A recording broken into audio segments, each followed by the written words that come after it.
Hey, what's going on, Student Life family? Jared here, and I'm hanging out with my friend Sarah Barber from Student Life Kids Camp. Today, we're actually hanging out on location where we've been recording some really cool content that you'll get to see at camp this summer.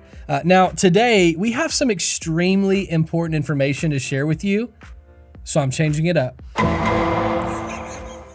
Okay, no, I'm just kidding. I'm not changing that much, but I am gonna ask Sarah some questions and she's gonna help us answer them so that you can be ready for this summer.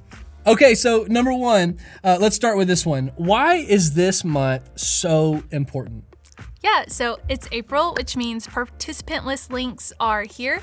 You can find your group's unique participant list in this newsletter. This is how you tell us who's coming to camp and how we can set up your housing that's provided at your location. Okay, now, before we get too far into that, what is the difference in a participant list and a participant form? Yeah, that's a great question. So your participant list is the Google Sheet that you will turn in to us that lists out all the people in your group that are coming to camp. You, your leaders, your students, your kids, whoever's coming to camp with you, they will need to be listed on your participant list, which we've given you the link. The participant form is the form that your parents will need to fill out for your kids or your students that lists their name, date of birth, all of that important information, so it's documented and we have it on file. Awesome. Okay, now, when are participant lists due? When do people have to finally turn in and complete their participant list? Yeah, so for rec camp, for mission camp, kids camp, and beach camp, this list is due 15 days before you arrive to camp. For our churches coming to flex camp, your participant list is due 35 days before you come to camp.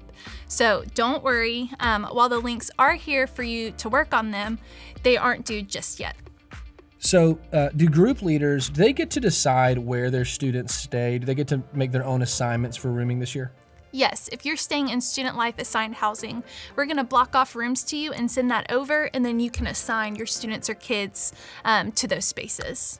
Okay, so say I'm going to beach camp, or say I'm going to a flex camp, and I'm doing housing on my own. Are participant list and participant forms, are those still important? What do you need from me there?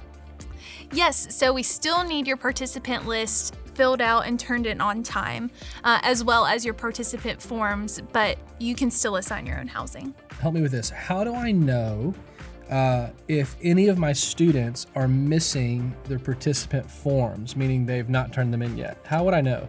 Yeah, so once we receive your participant list, our team will check off the forms and we'll send you an updated list so you can see who you're still missing a form from.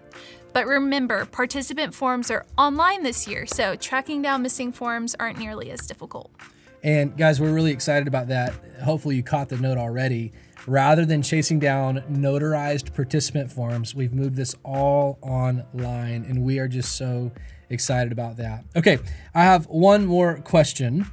How can a group leader get started filling out their participant list? Yeah, so you'll just click the link found in this newsletter, and the Google Sheet will guide you step by step through the process. Be sure to bookmark or save this link so that you can refer back to it and work on your participant list as needed. Awesome. Well, guys, we are so excited for the summer. Man, our prayer, our desire is that you have all your questions answered and that you are fully prepared for camp this summer. Again, we can't wait to see you. I'll see you at camp this summer.